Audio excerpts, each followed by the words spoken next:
আসসালামু আলাইকুম প্রিয় চাকরি প্রত্যাশী ভাই বোনেরা, আপনারা সবাই কেমন আছেন?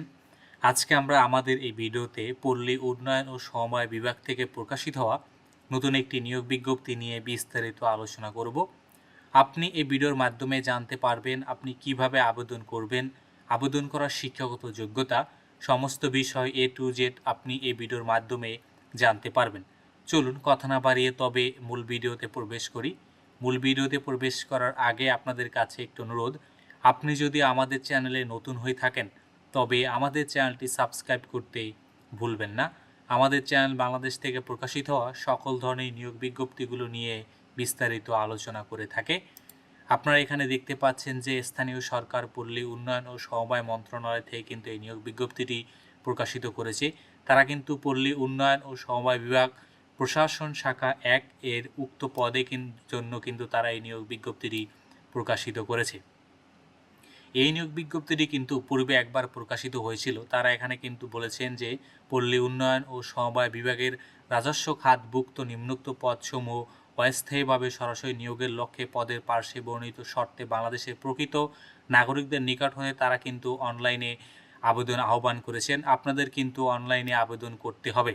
আপনারা এখানে অস্থায়ীভাবে দেখে কিন্তু অনেকে আসলে চিন্তিত হবেন।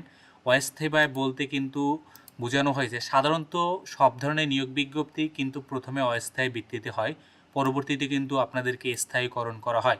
একমাত্র বিসিএস ক্যাডার ছাড়া সব পদই কিন্তু আসলে অস্থায়ী ভিত্তিক পদ। এখানে কিন্তু প্রথম তারা বলেছে তারা কিন্তু ক্যাশিয়ার পদে কিন্তু তারা একজন লোক নেবেন। এখানে কিন্তু আবেদন করার জন্য আপনার কিন্তু শিক্ষাগত যোগ্যতা কিন্তু তারা বলেছেন বাণিজ্যিক বিভাগ থেকে স্নাতক পাশ করতে হবে এবং আপনার কিন্তু কম্পিউটার চালানোর দক্ষতা থাকতে হবে। কম্পিউটার চালানো অবশ্যই দক্ষতা থাকতে হবে, পাশাপাশি কিন্তু কম্পিউটার ওয়ার্ড প্রসেসিং সহ কম্পিউটার চালানোর দক্ষতা অভিজ্ঞতা থাকতে হবে। তারা কিন্তু এখানে গ্রেড কিন্তু দিয়েছে 13তম গ্রেড। দ্বিতীয়তম পদ তারা এখানে কিন্তু বলেছেন কম্পিউটার অপারেটর। উক্ত পদে কিন্তু তারা একজন লোক নেবেন। কোনো শিক্ষিত বিশ্ববিদ্যালয়তে বিজ্ঞান বিভাগে স্নাতক বা সমান ডিগ্রিধারী হলেই কিন্তু আপনি এখানে আবেদন করতে পারবেন। কম্পিউটার মুদ্রাক্ষণিকে প্রতি মিনিটে কিন্তু ইংরেজি 30 শব্দ এবং বাংলাতে 25 শব্দ গতিসম্পন্ন কিন্তু আপনার হতে হবে। পাশাপাশি কিন্তু আপনাকে স্ট্যান্ডার্ড অ্যাপটিটিউড টেস্টে কিন্তু উত্তীর্ণ হতে হবে। আপনারা যারা কম্পিউটার অপারেটর পরীক্ষা দিবেন আপনাদের কিন্তু অবশ্যই স্ট্যান্ডার্ড অ্যাপটিটিউড টেস্ট কিন্তু আপনাদের দিতে হবে। 3 নম্বর পদ কিন্তু এখানে বলেছেন 60 মুদ্রাক্ষরিক কাম কম্পিউটার অপারেটর। উক্ত পদে তারা কিন্তু এখানে একজন লোক নেবেন। কোনো বিশ্ববিদ্যালয় হতে কিন্তু তারা এখানে বলেছেন অনার্স পাস করলেই হবে, পাশাপাশি কম্পিউটার প্রশিক্ষণ এবং আপনার কিন্তু অবশ্যই লিপিতে সর্বনিম্ন ইংরেজিতে 70 শব্দ এবং বাংলাতে 45 শব্দ এবং এর পাশাপাশি কিন্তু কম্পিউটার মুদ্রাক্ষরিকে সর্বনিম্ন কিন্তু ইংরেজিতে 30 ও বাংলাতে 25 শব্দ টাইপ করার মতো কিন্তু আপনাকে আপনার যোগ্যতা থাকতে হবে এবং কম্পিউটারে কিন্তু তারা বলেছেন ওয়ার্ড প্রসেসিং সহ ইমেল ফ্যাক্স পরিচালনায় কিন্তু আপনাকে অবশ্যই দক্ষতা অভিজ্ঞতা থাকতে হবে। এরপর চতুর্থ পদ কিন্তু হলো অফিস সহকারী কাম কম্পিউটার মুদ্রাক্ষরিক।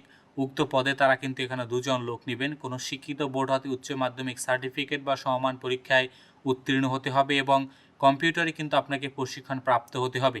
কম্পিউটার মুদ্রাক্ষরিকের সর্বনিম্ন গতি কিন্তু ইংরেজিতে 20 শব্দ এবং বাংলাতে 20 শব্দ এবং কম্পিউটার ওয়ার্ড প্রসেসিং সহ ইমেল ফ্যাক্স পরিচালনায় কিন্তু আপনাকে অবশ্যই দক্ষ হতে হবে।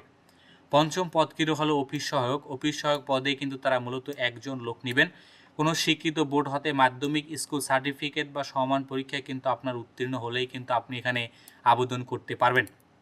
এখানে কিন্তু যে কয়টি পদ উক্ত পদে কিন্তু তারা আসলে খুবই কম সংখ্যক লোক নেবেন। তো অতএব আপনার আবেদনের সময় কিন্তু চিন্তা ভাবনা করে আবেদন করবেন যেখানে আপনি আবেদন করবেন কি করবেন না। যদি আপনি আবেদন করতে চান আপনার বয়সসীমা কিন্তু তারা এখানে বলেছে 18 থেকে 32 বছর কিন্তু বয়সসীমা তারা এখানে কিন্তু নির্ধারণ করেছে। তবে কিন্তু একটি বিষয় তারা বলেছেন যে 60 মুদ্রাক্ষরিক কাম কম্পিউটার অপারেটর ও অফিস সহকারী কাম মুদ্রাক্ষরিক পদে বিভাগীয় প্রার্থীদের ক্ষেত্রে কিন্তু তারা এখানে সর্বোচ্চ 40 বছর কিন্তু তারা এখানে বয়স শিথিলযোগ্য তারা এখানে করে দিয়েছেন।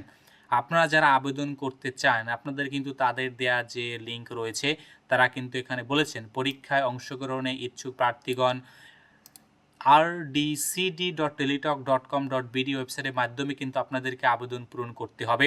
অনলাইনে আবেদনপত্র জমা বা পরীক্ষার ফি কিন্তু তারা এখানে বলেছেন 9 জুলাই 2026 খ্রিস্টাব্দ সকাল 10টা পর্যন্ত 10টা থেকে কিন্তু তারা এখানে আবেদন চালু করেছে এবং আবেদন কিন্তু শেষ সময় কিন্তু হবে 8 আগস্ট 2026 বিকেল 5টা।